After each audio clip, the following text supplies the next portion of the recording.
Bueno, vamos a dedicar el día de hoy a contestar preguntas para que no nos queden pendientes, estar al día, al corriente, no dejar nada sin responder. Empezamos por acá.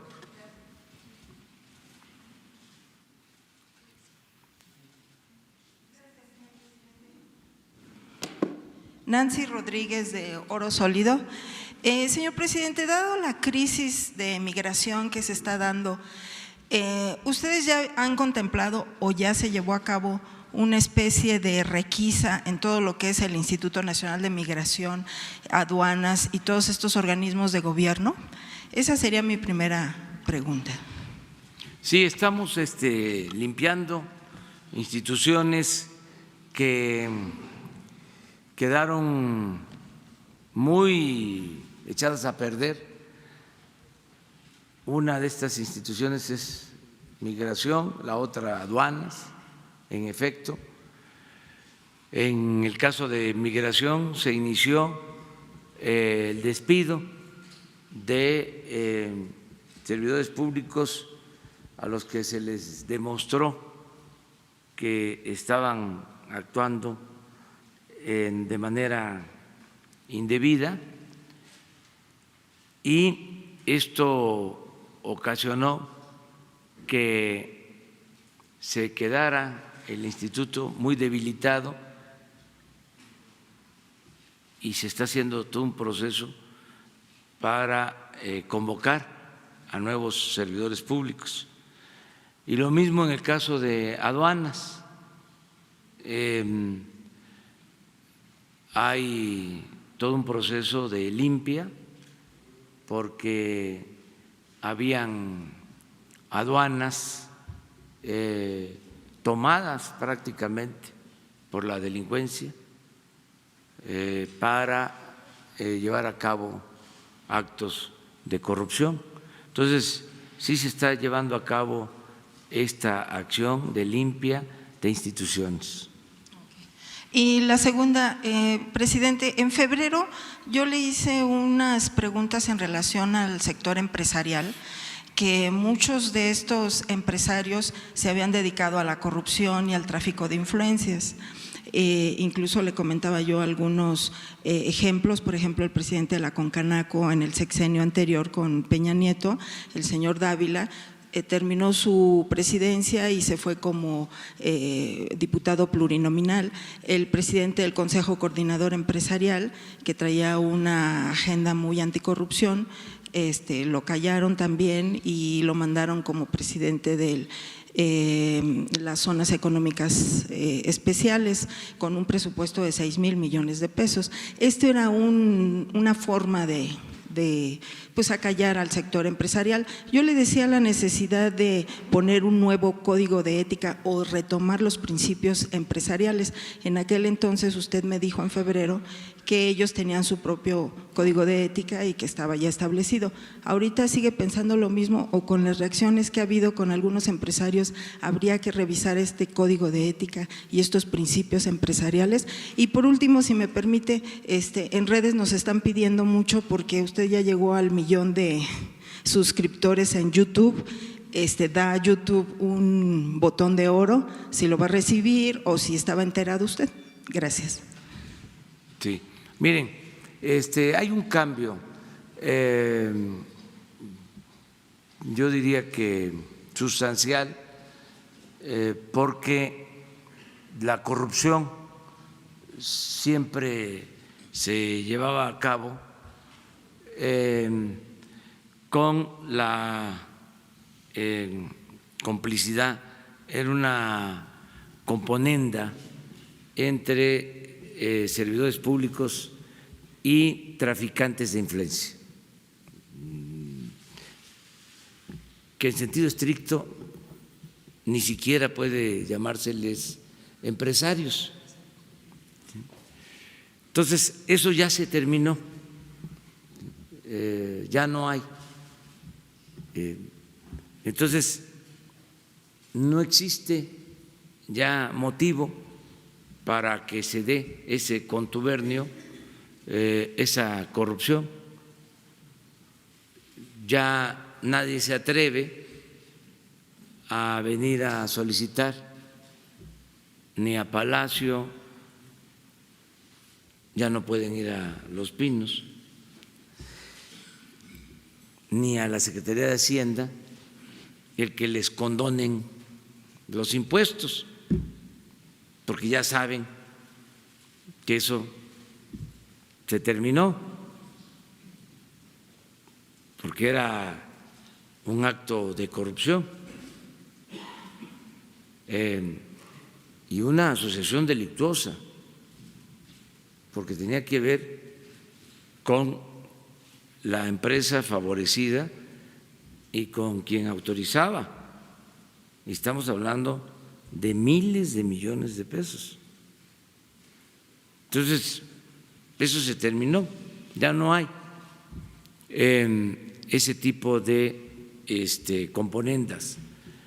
Y se ha entendido bien por parte del sector empresarial, que también, dicho sea de paso, no son todos los empresarios.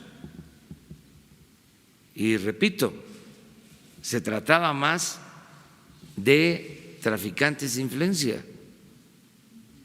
Habían quienes no tenían laboratorios y vendían medicinas y eran políticos. ¿Qué tiene que ver eso con la actividad empresarial? Nada. Es vil tráfico de influencia. Entonces, ya hay una actitud distinta, un ambiente distinto. En el caso de los acuerdos que estamos suscribiendo con empresarios, va incluido el tema de la corrupción y es un compromiso asumido por ellos. ¿Hay una cláusula especial? Sí.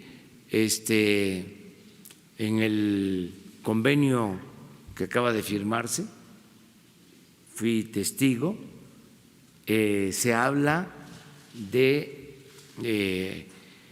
ayudar a limpiar a Pemex, a la Comisión Federal de Electricidad, de corrupción, entre otras cosas. El presidente del Consejo Coordinador Empresarial, Carlos Salazar, es un agente de primer orden y desde su toma de posesión planteó dos cosas. Primero, ayudar para que el país pueda crecer a una tasa promedio del 4% anual y ayudar para que se combata la pobreza en nuestro país. Yo le propuse que se agregara lo del combate a la corrupción y lo aceptó. Estamos hablando del presidente del Consejo Coordinador Empresarial, que se ha portado muy bien, que aprovecho para hacerle un reconocimiento. Ahora que enfrentamos esta crisis temporal, transitoria por los aranceles, él se trasladó a Washington con un grupo de empresarios y nos ayudó mucho. Establecieron comunicación con la Cámara de Comercio de Estados Unidos. La Cámara de Comercio de Estados Unidos se pronunció a favor de México, de no imponer aranceles a las mercancías mexicanas que se venden en Estados Unidos. Entonces, sí hay una actitud distinta del sector empresarial, muy buena. En el convenio al que hago referencia, que se suscribió hace unos días, nada más que a veces son tantas las noticias que no se advierte, pero es el compromiso de invertir este año de parte del sector empresarial de México, incluso ni siquiera de todo el sector empresarial, sino de 60 empresas de la Asociación de Negocios, Mexicana de Negocios, antes era Asociación de Hombres de Negocios, ahora es Asociación Mexicana de Negocios, porque es de hombres y mujeres. Ellos hacen el compromiso de invertir este año 60,000 millones de dólares en el país, solo ese grupo, más todas las organizaciones empresariales del país. Entonces, sí hay una muy buena relación, están ayudándonos, están participando para que haya crecimiento en el país. Y lo del botón de oro de YouTube, presidente, ¿sí estaba enterado usted? Pues sí, me dijeron, mire, yo me apoyo desde luego en Jesús Ramírez, que es el secretario de Comunicación, que lo hace muy bien, Jesús Cantú, que me ayudan mucho, Jessica, que me ayuda para el manejo de la red, los Twitter, Face, Instagram, todo lo que utilizo para comunicarme con los ciudadanos, las benditas redes sociales. Y Jessica fue la que me informó sobre esto. Entonces, sí está bien, ¿no? Pues sí. Pues Jesús estaría representándome, y le agradezco mucho a los de YouTube y a los de Twitter y los de Face, se portan muy bien, y está avanzando mucho la comunicación por las redes, son muy buenos medios de información y sobre todo es bueno el debate. A veces sube de tono, se calienta, pero todo el mundo participa, todo el mundo se expresa, todo el mundo se manifiesta, con decirles que hasta los bots participan.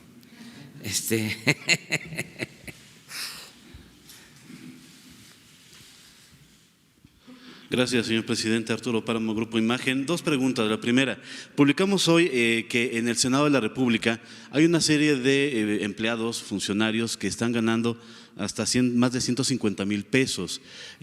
Al inicio de su administración se había hecho el acuerdo de austeridad también con el Poder Legislativo, entre ellos el Senado de la República, y hubo una baja muy importante en su presupuesto. Sin embargo, hoy tenemos registrado que 63 empleados ganan 143,000 pesos, hay uno que gana 151,000 y así hay gente que gana 143,000, mucho más de lo que gana usted. ¿Se hará un llamado al Senado de la República para moderar estos salarios de funcionarios del Senado de la República? Ya lo estás haciendo tú, Pero yo como no soy ciudadano, presidente de la... pero tú eres la voz del pueblo, tú representas a los ciudadanos, eso es el periodismo. Entonces, yo desde luego que estoy de acuerdo con lo que tú estás planteando, que se revise y que tomen nota en el Senado para que no se viole la ley. De acuerdo al artículo 127 de la Constitución, nadie puede ganar más que el presidente de la República. Entonces, si eso se está dando, pues es una violación a la Constitución. Hay excepciones en la misma ley, en el 127 constitucional, pero no sé si sea este el caso. Son funcionarios, son trabajadores, sobre todo son gente que ya trabajaba en el servicio legislativo, no Sí. son recién llegados, son gente que trabaja ya en servicio de carrera. Sí, pero son disposiciones legales nuevas, Que afectan a todos. sí, y que son de aplicación general. Solo cuando se trata de cuestiones técnicas especializadas, como lo establece el mismo artículo de la Constitución.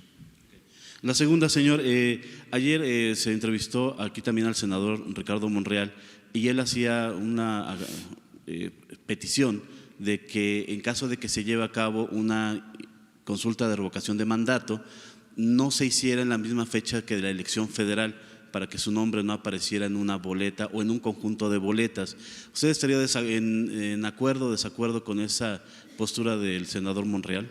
Qué bien que me pregunta eso, Gracias. porque me da oportunidad de dar una respuesta. Miren, yo desde hace mucho tiempo, desde hace años, vengo planteando lo de la revocación del mandato.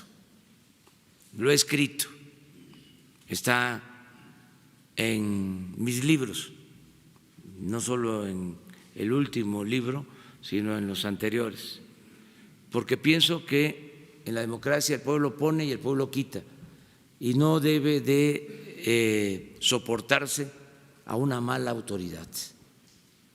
Si se elige a un presidente, a un gobernador por 6 años y a los 2, 3 años ya hay evidencias de que no sirvió, ¿por qué aguantarlo todo el periodo? Hay casos en donde llega un presidente, llega un gobernador bien apoyado, bien respaldado, bien calificado, y empieza a cometer actos autoritarios, hechos de corrupción, y al año o a los 2 años ya perdió popularidad, ya no tiene autoridad, porque cuando una autoridad no tiene respaldo ciudadano, ya no tiene autoridad, sobre todo no tiene autoridad moral, ya no sirve. Entonces hay que quitarlo. Y por eso la revocación del mandato, ese es mi planteamiento. Y ahora lo propusimos, pero los senadores, diputados federales de oposición que actúan de manera legítima y nosotros los reconocemos, sostienen que no debe de llevarse a cabo el ejercicio de consulta para ver si continúa o renuncia el presidente, que no debe de llevarse a cabo esa consulta el mismo día de la elección intermedia federal, es decir, cuando se va a elegir a diputados federales o a gobernadores en el 21, que es la propuesta que se está haciendo. ¿Por qué yo estoy haciendo que la propuesta de que sea el mismo día? Para no gastar,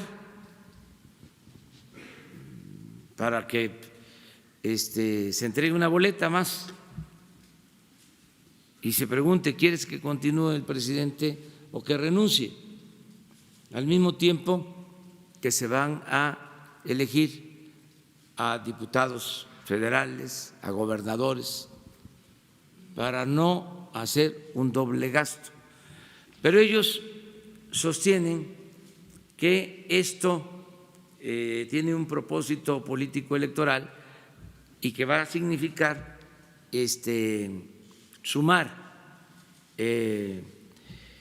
simpatías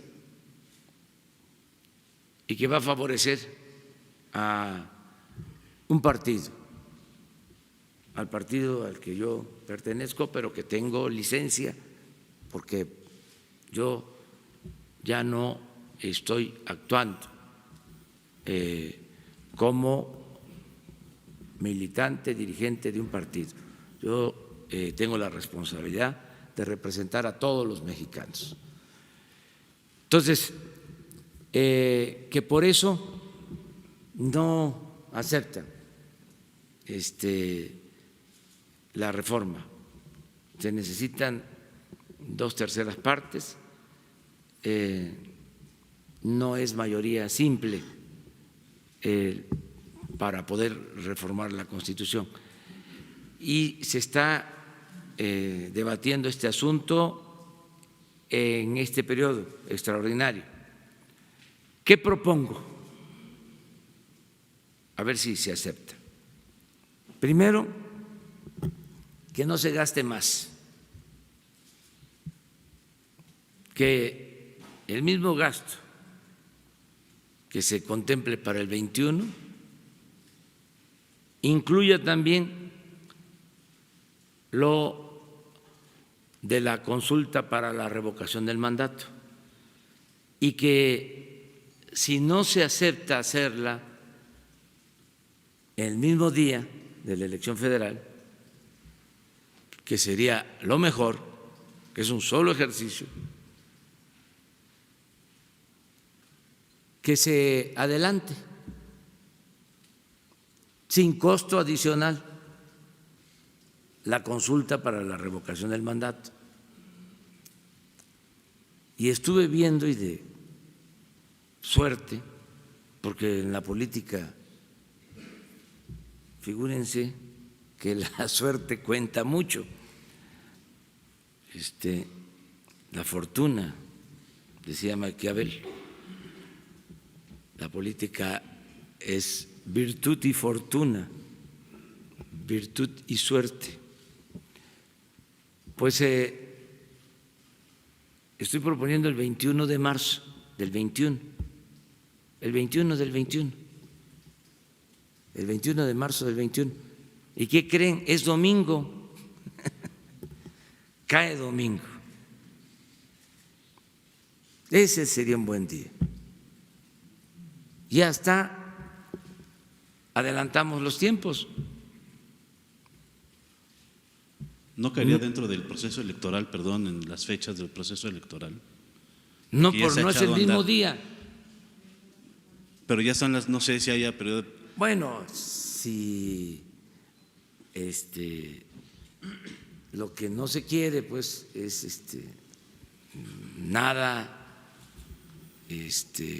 como opción, pues entonces sí, a lo mejor el proceso electoral empieza antes, ¿no? O sea, no sé, eso sí no lo había visto, pero yo propongo el 21 del 21, 21 de marzo del 21, domingo, consulta, ¿quieres que continúe el presidente o que renuncie?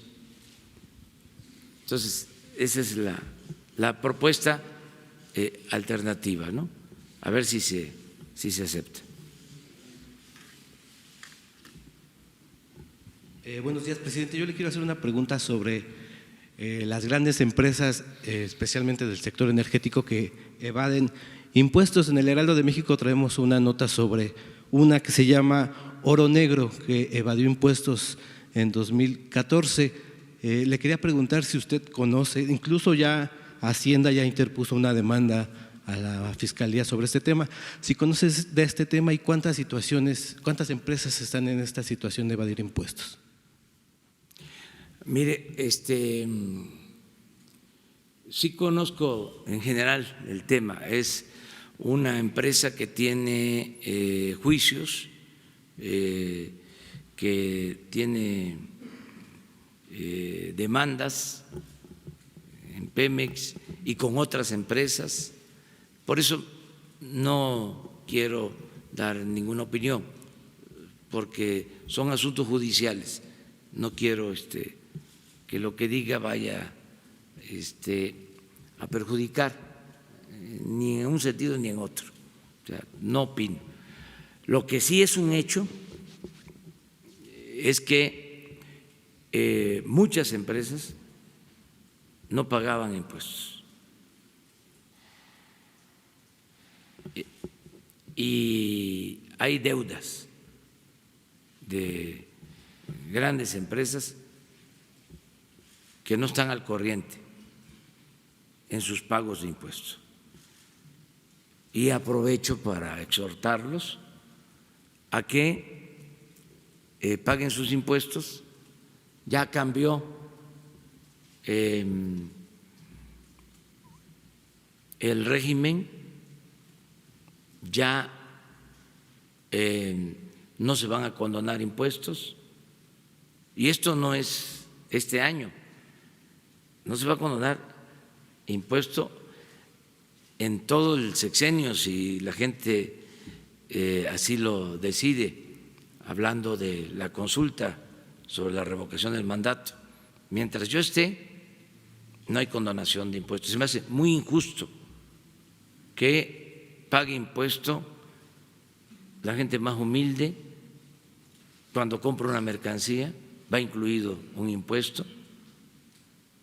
Desde luego las clases medias, los trabajadores pagan una gran cantidad de impuestos, los profesionales, los comerciantes, pequeños, medianos empresarios y algunos de grandes corporaciones no pagaban impuestos. Y estoy hablando del pasado, porque lo que está sin pagar, que corresponde a esta administración, a este gobierno, se va a hacer efectivo. Es decir, a nadie se le va a tolerar el que no pague los impuestos.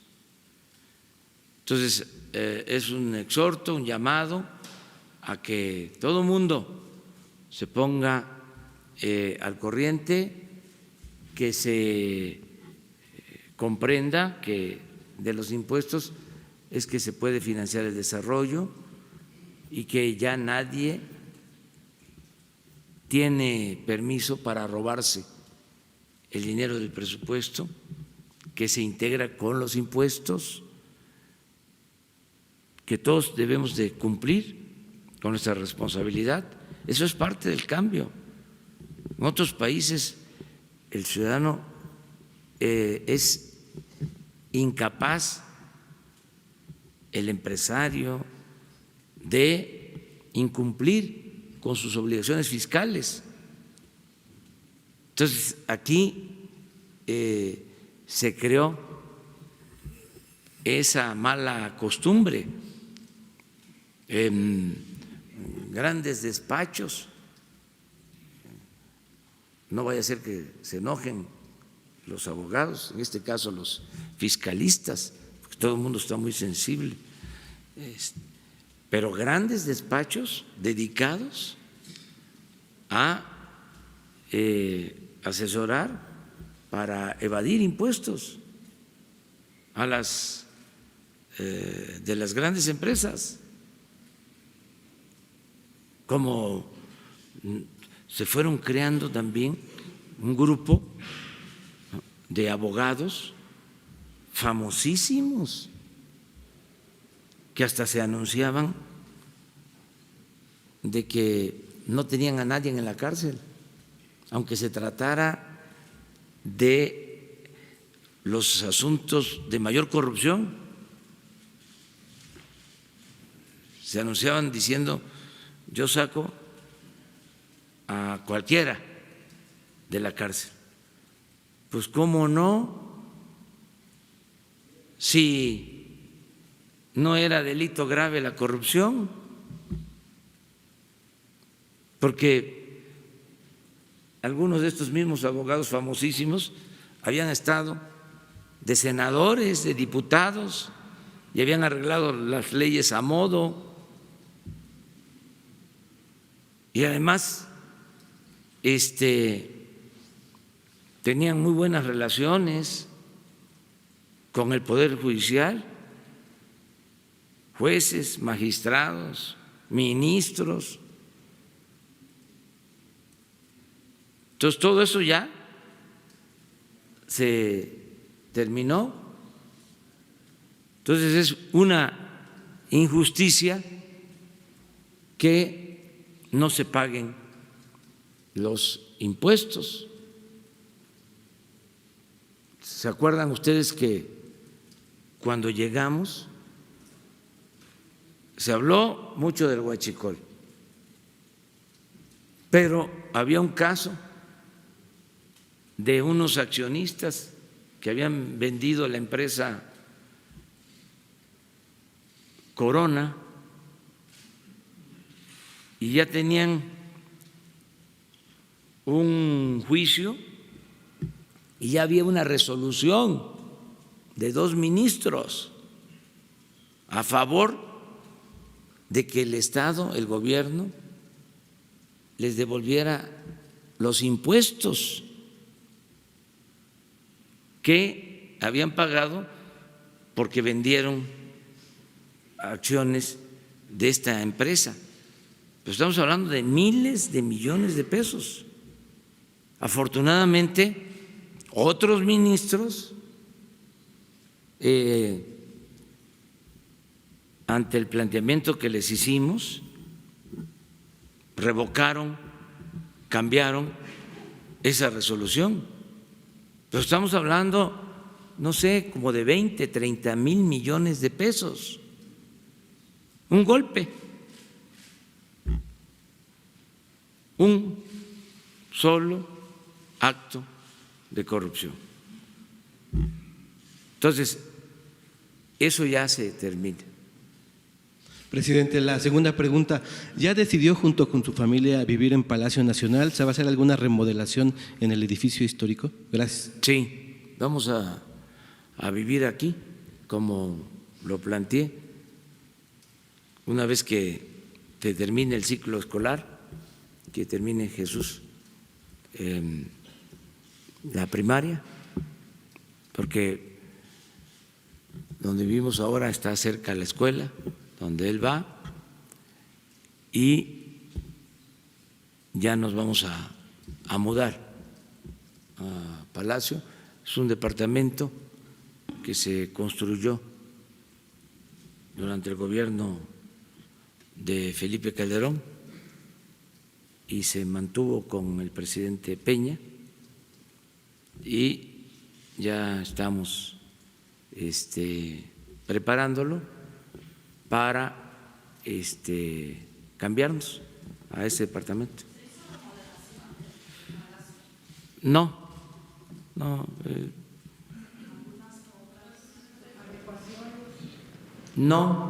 lo mínimo es el mismo espacio. Tenía una sala, comedor, una cocina, 3 cuartos, y es lo mismo.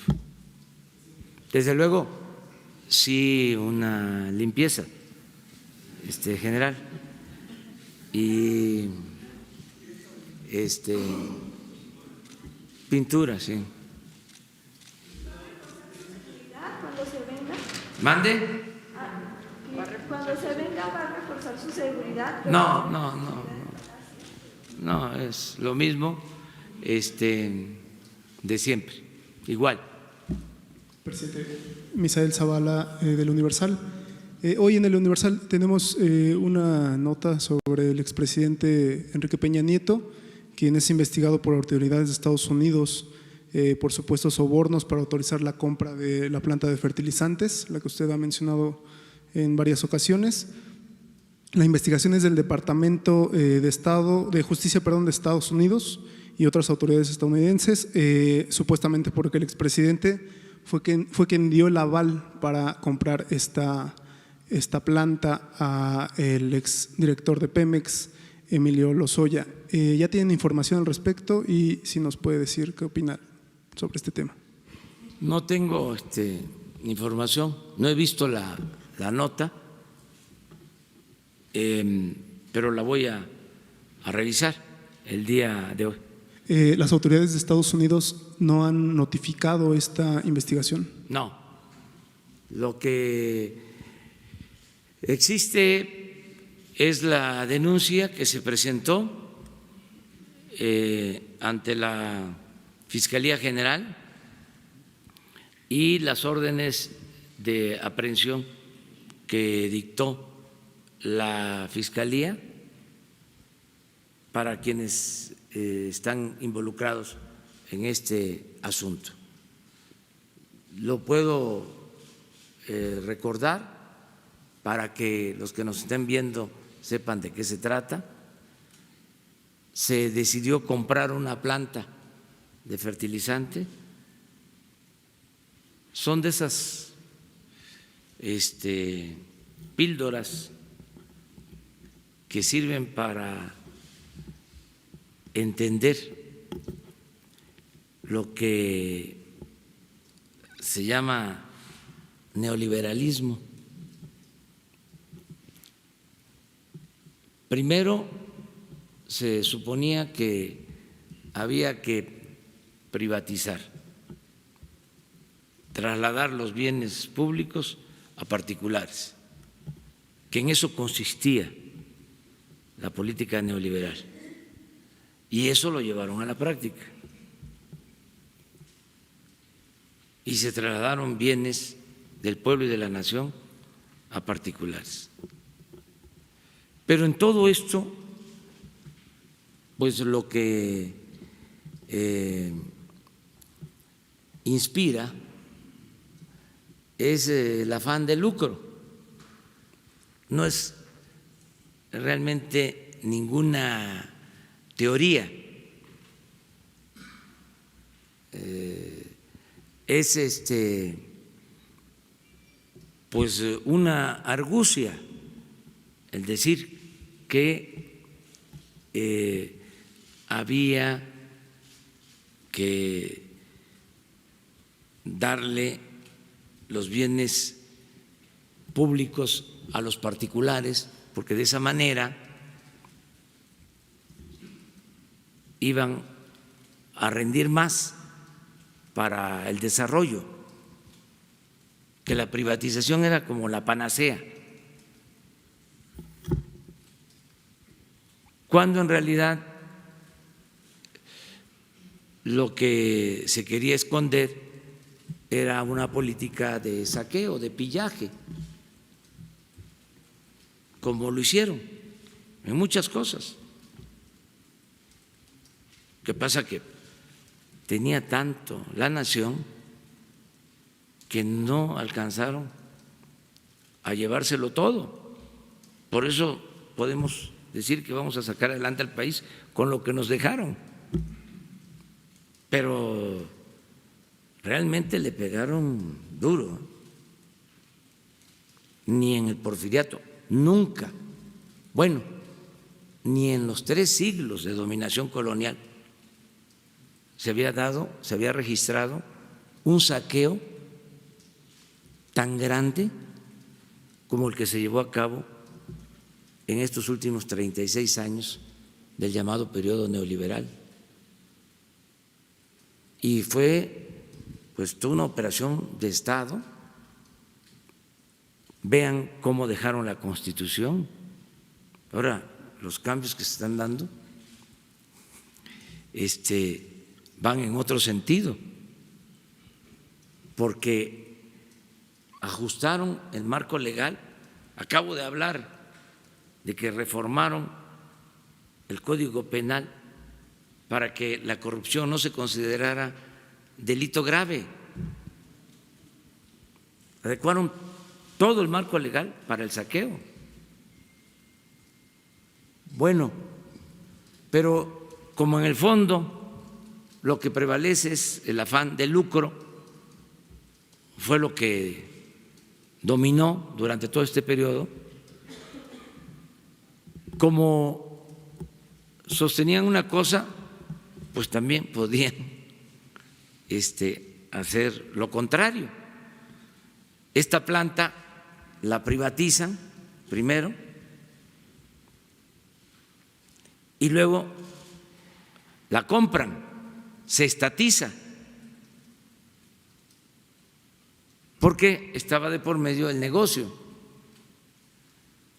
Entonces, la planta la privatizan, por alguna razón deja de operar, tarda muchos años sin operar. Acabo de estar en Camargo y fui a ver una planta también de fertilizante que lleva 16 años parada.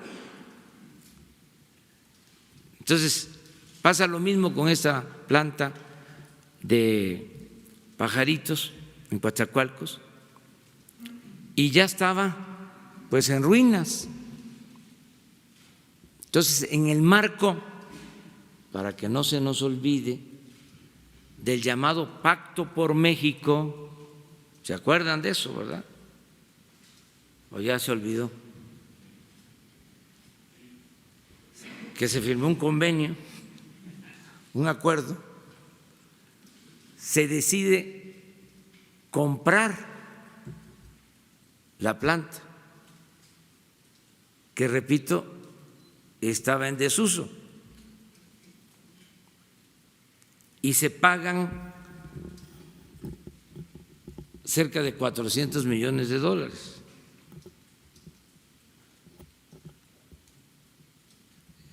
Desde que se compra, se cometen irregularidades, porque ahí sí los consejeros no dijeron nada, me refiero a los consejeros de Pemex. Solo hubo una denuncia que se archivó de un funcionario y luego en el Congreso sí. Se hicieron auditorías. Además de la compra, se otorga un crédito para hacer la planta, porque la planta antigua ya no pudo repararse, pues eran fierros viejos. Dicen que cuando quisieron vender la planta a una empresa extranjera, su diagnóstico fue de que pues había que venderla, pero como chatarra. Entonces, se hace de nuevo la planta y se destinan otros $400 millones más. El caso es que hay una deuda de cerca de $1,000 millones y la deuda fue financiada por la banca de desarrollo.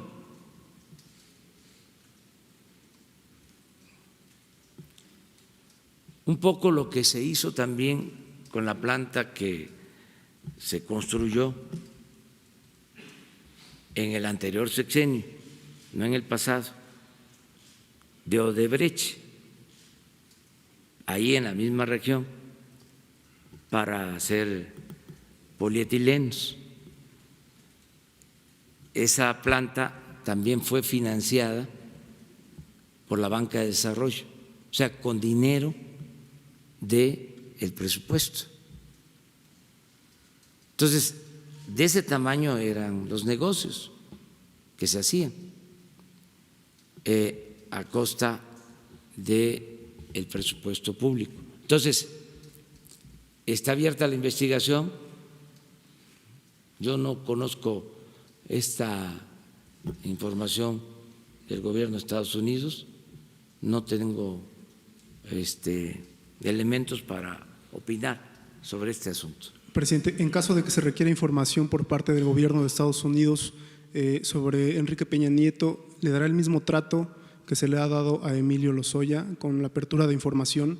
A todos, o sea, no puede haber impunidad, nada más que son procesos legales, no es perseguir a nadie, lo he dicho muchas veces, no es mi fuerte la venganza, incluso dije desde el principio que yo soy partidario de ver hacia adelante y que la política en esta materia iba a consistir en dar el ejemplo de honestidad para no quedarnos anclados en el pasado y que se viera hacia adelante una especie de punto final, que esa era mi postura, pero que si la gente pensaba lo contrario, había que llevar a cabo una consulta para revisar todo el periodo neoliberal y no a chivos expiatorios, sino empezar arriba con los expresidentes, desde Salinas a la fecha. Y como usted lo explica, digamos, fue una compra, incluso con la deuda que se adquirió, seguramente pasó por las manos del expresidente Enrique Peña Nieto esta información. No sabemos, pero está abierta la investigación. Pero usted ha dicho que todos los negocios pasaban por las manos del expresidente. Pues esa es una regla general. O sea, es muy difícil que el presidente de la República no se entere de un negocio de esa magnitud. Que se involucraron. No, como tampoco Calderón en otros asuntos, o Salinas, el padre de la desigualdad moderna. Entonces, si a esas vamos, pues vamos a preguntarle a la gente. Si se llevara a cabo esa consulta, yo definiría mi postura con claridad, o mejor dicho,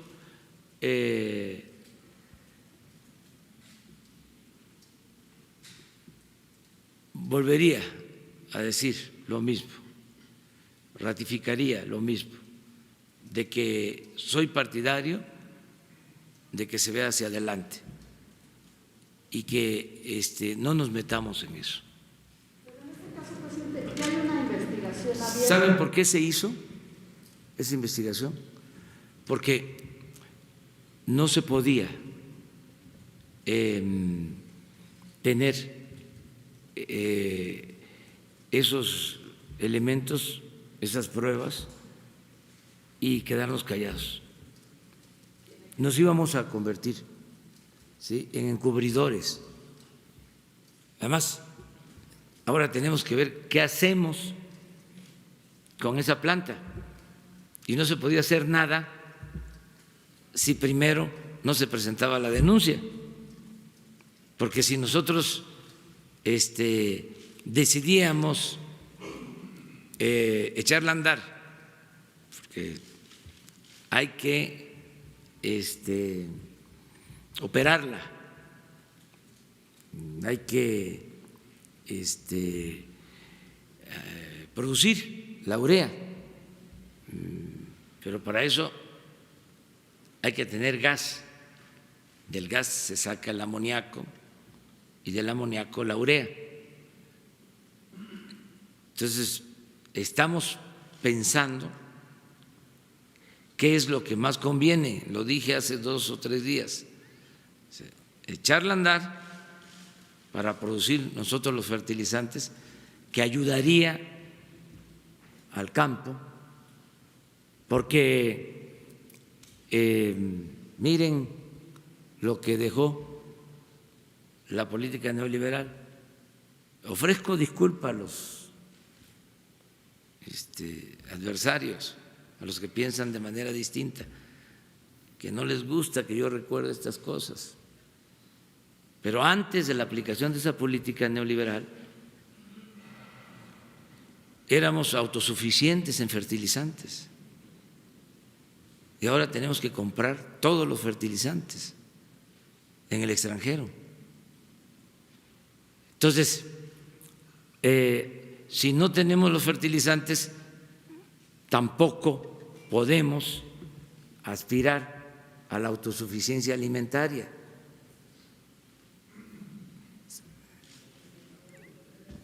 Entonces, ¿qué hacer ahí? Podemos utilizar la planta, rehabilitarla, igual que la de Camargo, igual que las de Lázaro Cárdenas, para producir fertilizante.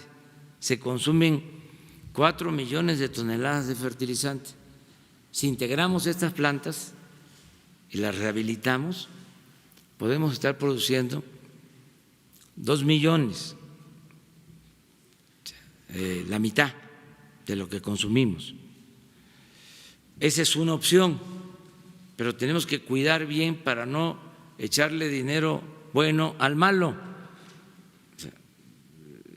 ver costos-beneficio. La otra opción es venderla, pero imagínense, con la deuda, incluso en la primera opción hay que ver qué se hace con la deuda, con los $1,000 millones de deuda. De todas maneras se tendría que limpiar la planta. Y la otra opción, la tercera, es hacer una sociedad con la iniciativa privada, una empresa mixta para producir fertilizantes. Entonces son de las cosas que estamos ya decidiendo, pero antes de cualquier opción teníamos que desahogar el asunto jurídico. Por eso se hizo. No es que incumplimos con el compromiso de no llevar a cabo ninguna acción judicial.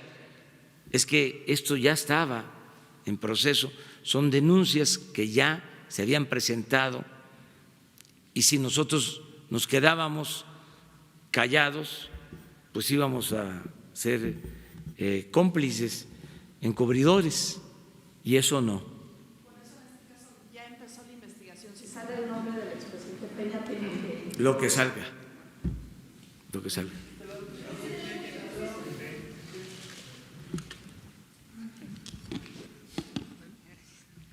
Gracias, señor presidente. Sandra Aguilera, de Grupo Larsa Comunicaciones. Después de la copia de los diseños de ropa en grupos étnicos que hizo la diseñadora venezolana Carolina Herrera, ¿qué mecanismo tiene su gobierno para evitarlo y si reclamará las ganancias que se tenga por la venta de dichos diseños, así como los derechos de autor? Gracias. La verdad estoy enterado de esto y es pues una constante el que se plagien diseños de las culturas indígenas de México. Esto ya se ha denunciado en otras ocasiones, pero lo está atendiendo la Secretaría de Cultura. Le voy a pedir que nos presente un informe, porque también yo no puedo contestar todo. Además, no me gusta la charlatanería, hablar por hablar, el no tener elementos. Entonces vamos a pedirle a la Secretaría de Cultura que nos presente un informe sobre este tema. Muchas gracias.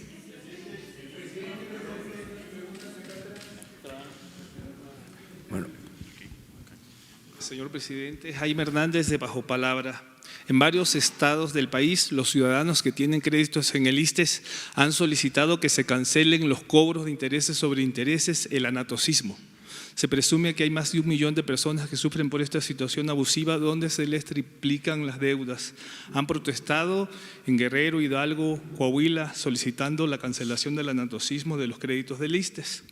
La pregunta es si existe por parte de su gobierno un plan y la disposición para abolir el anastocismo de los créditos del ISSSTE?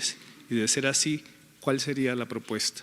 Miren, es buena la pregunta porque me da oportunidad de informar que envié un escrito al Consejo del Infonavit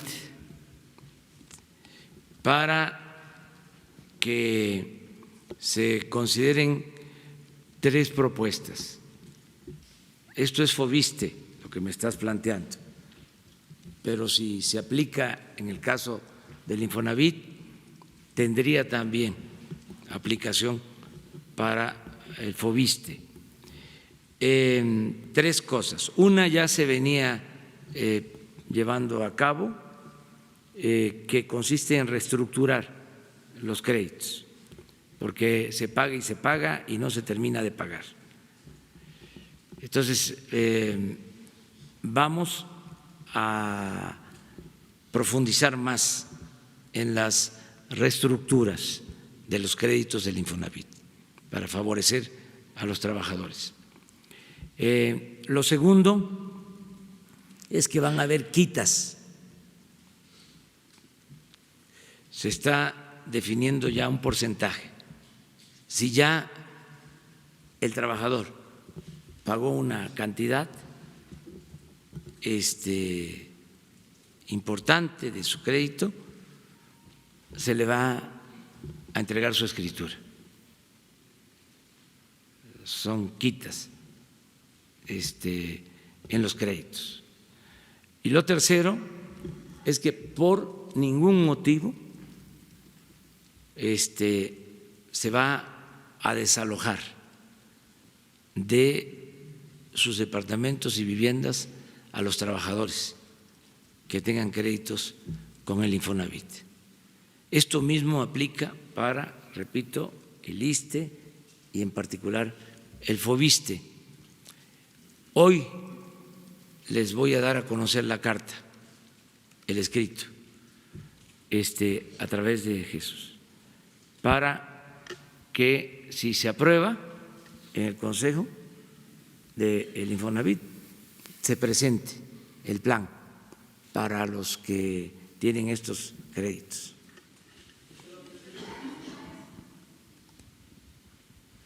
Presidente, buenos días. Marco Antonio Olvera, corresponsal de Radio Latino. Presidente, a su llegada al gobierno de México, usted se convirtió en un acérrimo combatiente de la corrupción, pero también sigue el nepotismo operando en su gobierno. Le pongo un ejemplo. Irma Heréndira Sandoval Ballesteros es actualmente secretaria de la Función Pública, pero su hermano Pablo Almícar Sandoval es superdelegado en su gobierno en el estado de Guerrero y quien aplica los programas sociales de la 4T. ¿Qué pasa, presidente? El nepotismo también es corrupción. ¿Cuál es el rumbo con ese tema? Y digo, hay cientos de mexicanos que pueden desempeñar esos puestos. Bueno, en este caso no creo yo que haya nepotismo, porque son funciones distintas. De todas maneras, hay que verlo de conformidad con la ley. Según mi criterio, no existe nepotismo. Pero también quiero informarles que la secretaria de la Función Pública, Irma Heréndira Sandoval, tiene ya un escrito de mi parte para que se excuse sobre cualquier investigación que deba hacerse si su hermano comete un acto de corrupción o debe de ser sancionado. O sea, ella no podría intervenir en ninguna investigación.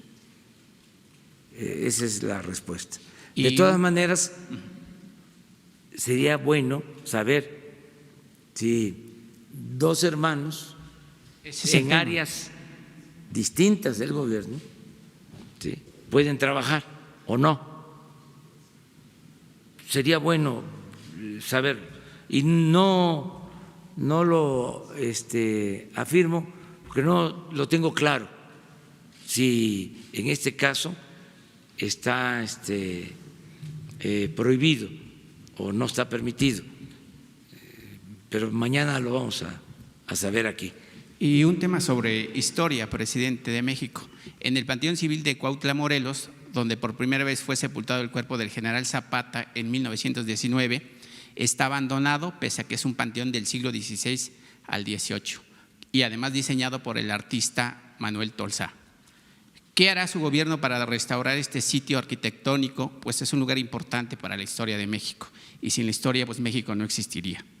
Y también con respecto al expresidente Porfirio Díaz, que hay que decirlo, fue un tirano con los mexicanos durante los más de 30 años de gobierno, pero también hoy, hay que decirlo, en sus acciones como gobierno que representa usted en México, ¿qué hará con los restos? O si tiene planeado regresar los restos del general a México, que finalmente siguen ahí en el Panteón de Montparnasse en París. Bueno, acerca de lo primero, vamos a pedirle al Consejo de la Memoria Histórica que vea lo del Panteón de Cuautla. Y tiene razón, o sea, hay que conservar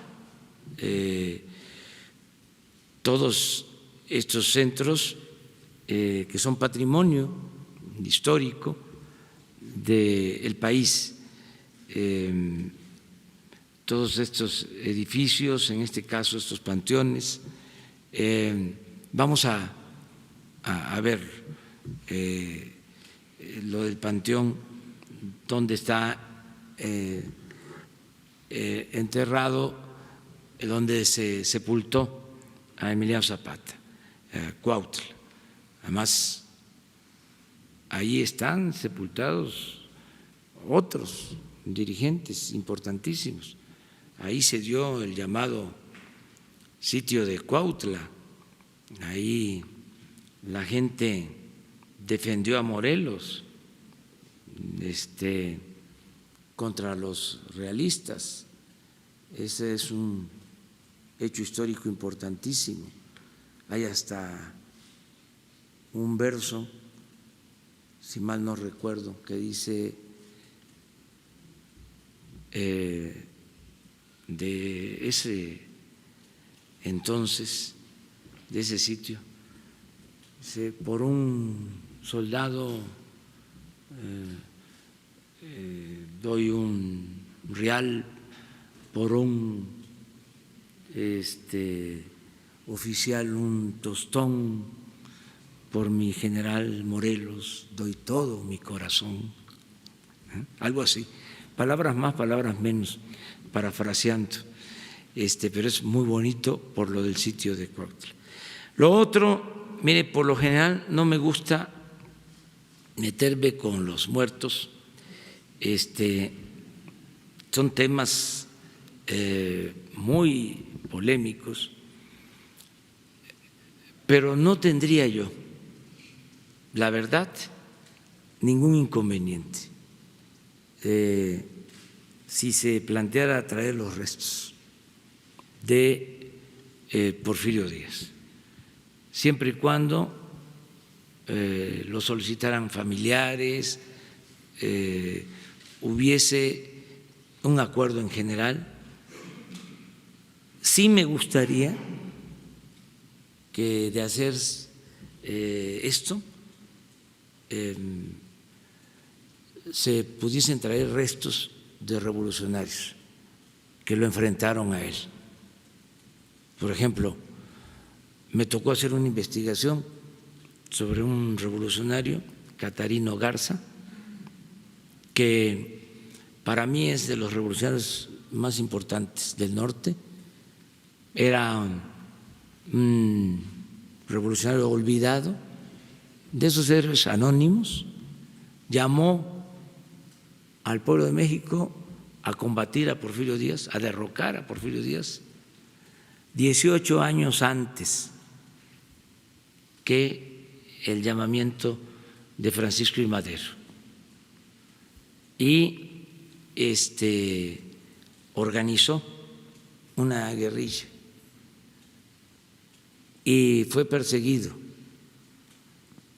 por los Rangers de Texas, por el ejército de Estados Unidos, por el ejército mexicano, en aquel entonces comandado por Bernardo Reyes, que era el representante de Porfirio Díaz desde Nuevo León y el encargado de atender todo el norte del país. Y de repente desapareció Catarín, no lo pudieron detener y se supo que llegó a Costa Rica y allá se reunió con otros revolucionarios. Allá conoció a Antonio Macedo, que luchaba por la libertad de Cuba, porque en ese entonces todavía Cuba pertenecía a España. Fue el último país en lograr su independencia de España, Cuba. Estamos hablando de 1892, 94.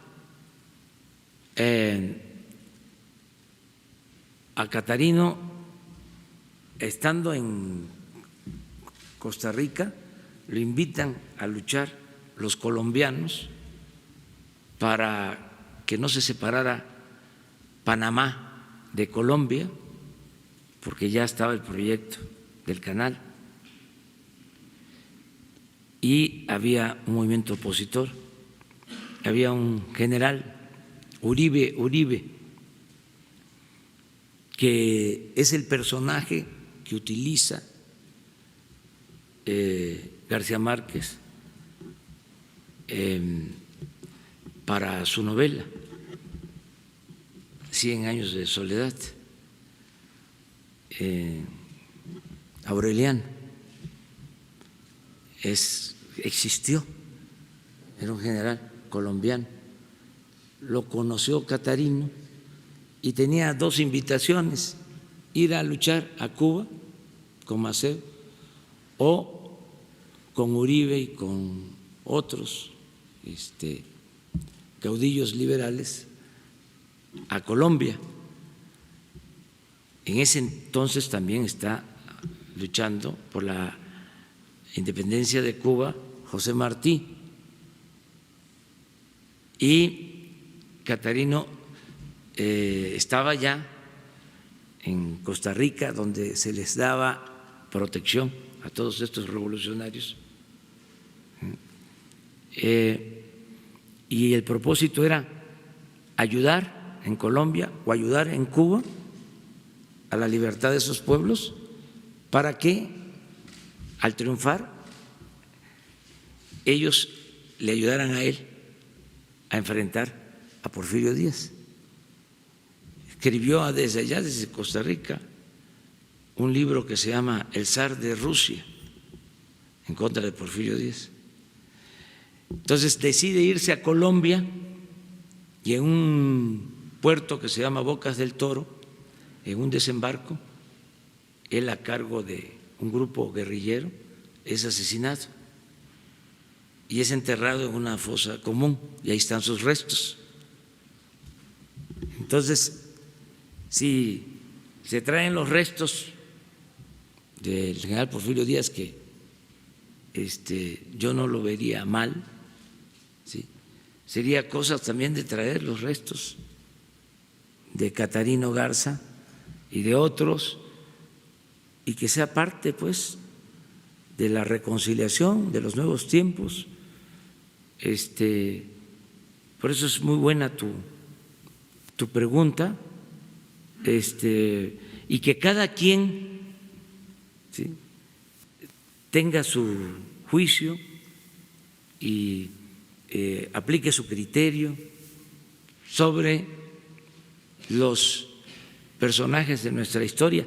Lo más importante de todo es no olvidar, porque también, y no crean que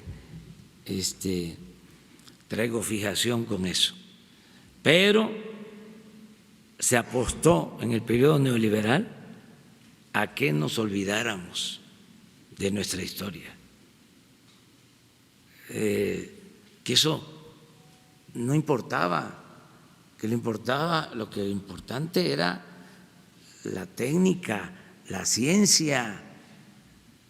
Entonces, el humanismo, ¿sí?, y la historia y el civismo se relegaron.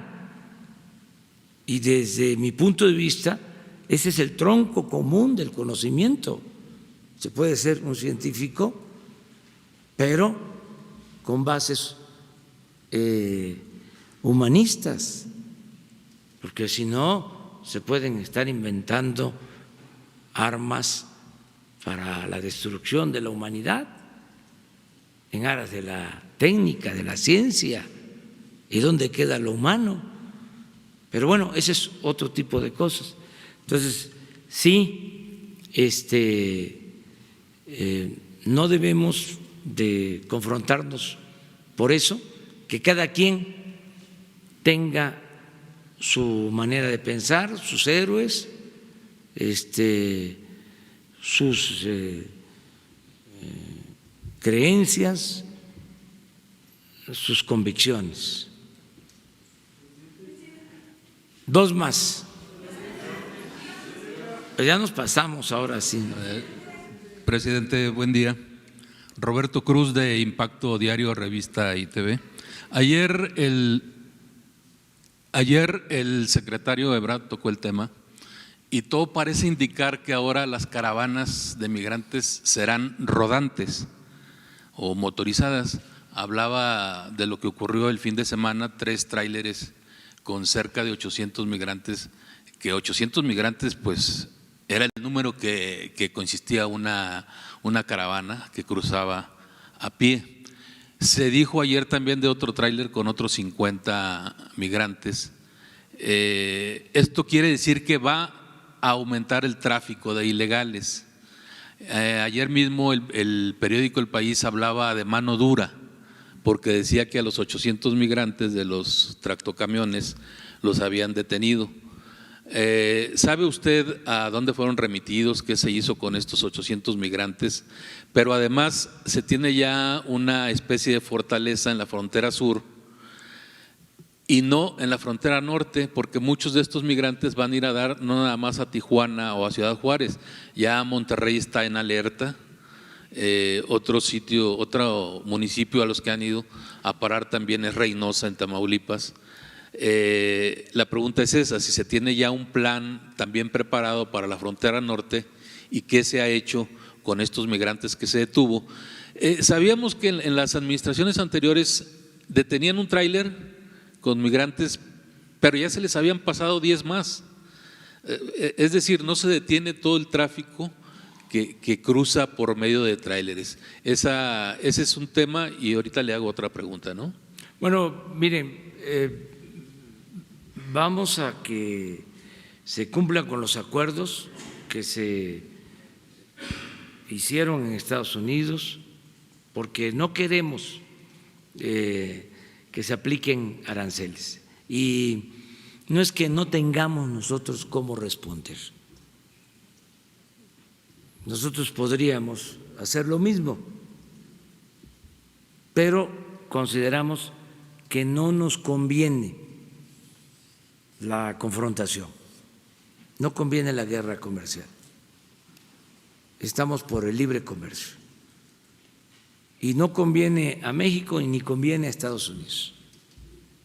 Esa es nuestra concepción. Y pensamos también que si atendemos las causas que originan el fenómeno migratorio, podemos atemperar este fenómeno, reducir considerablemente el número de migrantes que pasan por nuestro país. Y esto pues implica invertir. A mí me dio mucho gusto que el día de ayer el presidente Donald Trump esté hablando de que va a obtener $500 millones para apoyar a Centroamérica. Ya es un avance, porque lo cierto es de que esta variable, como dirían los técnicos, no se consideraba. El de atender las causas, el de impulsar actividades productivas, el de crear empleos, el de ayudar a los países pobres, no se tomaba en cuenta. Era nada más detener, impedir el acceso. Ahora ya empieza a plantearse la necesidad de impulsar el desarrollo. Yo pasado mañana me reúno con el presidente de El Salvador en Tapachula con ese propósito. O sea, y lograr también control, es decir, el registro, saber quiénes son los migrantes, de dónde vienen, protegerlos, apoyarlos, cuidar sus derechos humanos. Lo de los tráilers de ayer, pues tiene que ver también con la protección de los migrantes, porque estamos hablando de familias, de niños, en una situación de hacinamiento, de riesgo por asfixia. Entonces, todo eso nos corresponde evitarlo y es lo que se está haciendo.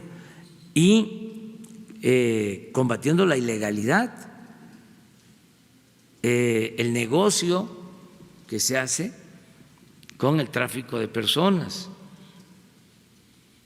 Y en esto también pidiendo la cooperación de los transportistas. Y la cooperación, lo adelanto, de los ciudadanos, porque nos vamos a ver en la necesidad, y espero la comprensión de todos, de pedir identificación para la compra de boletos, porque en el transporte público. En el transporte público. El transporte de viajes largos, de trayectos largos, porque está demostrado, se tienen pruebas de que en un camión de pasaje, un porcentaje considerable viaja sin ser del país y sin ningún registro. Entonces vamos a poner orden en eso. Entonces que nos ayude la gente mostrando pues su credencial para que haya más control, porque lo que utilizaron como argumento o como excusa para la amenaza de aplicar los aranceles, entre otras cosas, no solo fue el incremento del número de migrantes, sino presentaron unos videos de unos autobuses que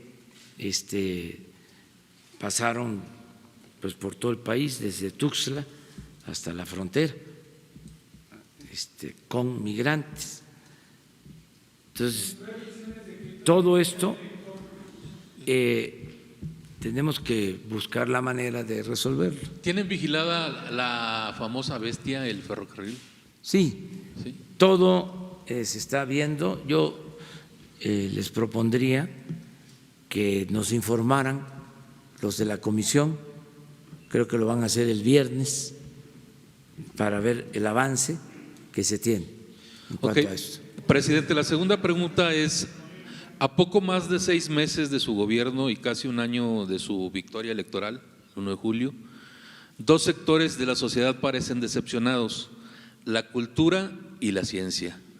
Temen de todo, temen falta de recursos, eliminación de programas, así como recorte de personal. Por ahí alguien proponía hace algunos días la desaparición del FONCA. Conozco a una exlegisladora que peleó mucho el año antepasado, regiomontana, por la cuestión de la ciencia. Fui con ella incluso a la Cámara de Diputados, pero no creció el tema. El gremio cultural y científico considera vital para el desarrollo de un país estos dos aspectos, la ciencia y la cultura. ¿Tiene el gobierno federal alguna esperanza para estos sectores de que no será así como se les ve el panorama, o de que serán realmente temas prioritarios? Es que todo es relativo, porque habría que definir qué entendemos por cultura, porque si se trata de apoyo a la cultura, les podría decir que nunca se había apoyado tanto a la cultura como ahora, en mi concepción de cultura, porque la cultura es lo que tiene que ver con los pueblos, y nunca los pueblos originarios, los integrantes de nuestras culturas, habían sido atendidos como ahora. Imagínense que todos los programas sociales, el objetivo preferente son los pueblos indígenas, que es la verdad más íntima de México. Es lo más importante culturalmente hablando. Entonces depende qué concepción tenemos acerca de la cultura. Entonces hay muchas interpretaciones, como se habla de la política, el arte, la ciencia de gobernar, la política que significa optar entre inconvenientes, la política que se inventó para evitar la guerra, la política que es historia, en fin, tantas definiciones. Entonces, depende, ¿sí?, cómo se vea. Y lo mismo en la ciencia. Si hablamos de la burocracia que existía, enquistada en el CONACYT, con todo respeto, y no generalizo, pues entonces que se daban la gran vida, no investigadores necesariamente, sino políticos y burócratas encargados de el fomento a la ciencia, pues entonces sí, ellos están molestos y deben de estar desencantados, y no solo eso, disgustados. Pero si vemos las cosas desde otro punto de vista, pues vamos a poder subrayar, destacar que por primera vez en mucho tiempo el CONACYT es manejado por una mujer investigadora, Premio Nacional de Ciencia, por primera vez. O sea, que surge de ahí, que es una científica con un reconocimiento nacional, una profesional, una mujer honesta. Claro, como no pertenece a el grupo que dominaba y que se repartían los bienes entre ellos, pues entonces hay esa campaña de que no nos importa la ciencia, de que no se les da a los niños para ir a los concursos de matemáticas, toda esa situación que se ha venido creando, ¿no?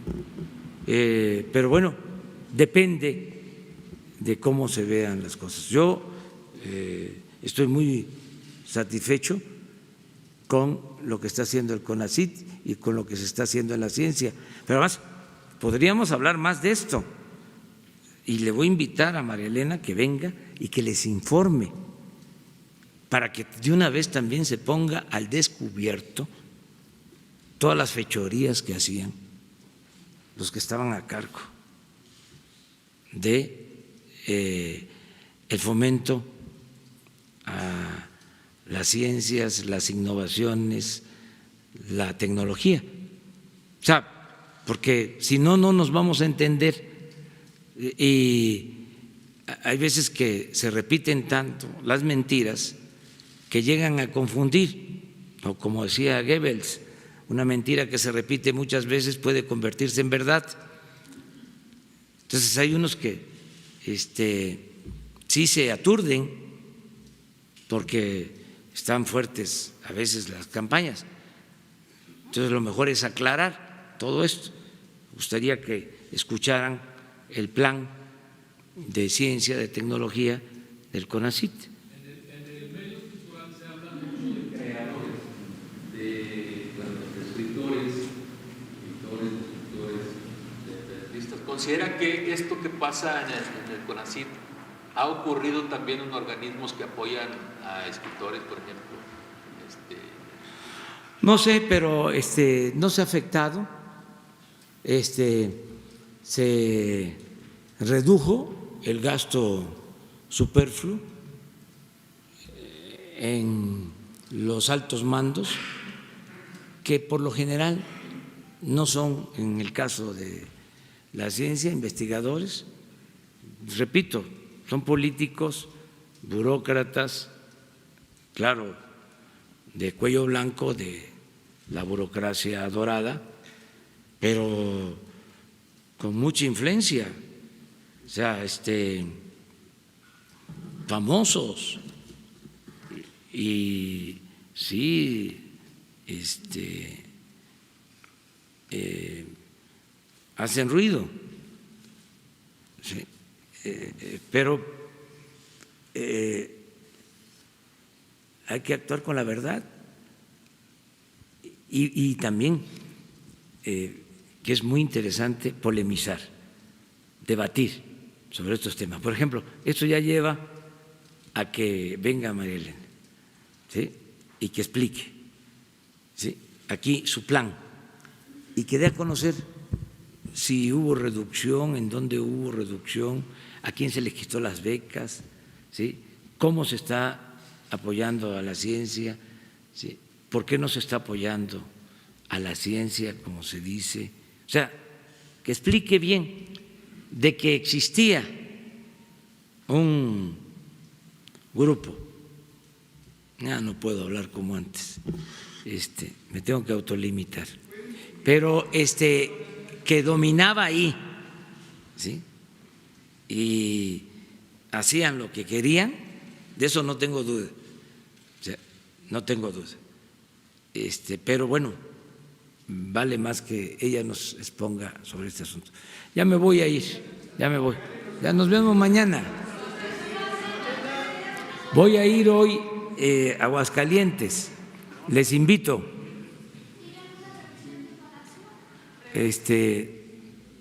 No recuerdo, pero Jesús les comenta. Sí, tengo reuniones antes de irme a Aguascalientes, pero no sé qué reunión tengo.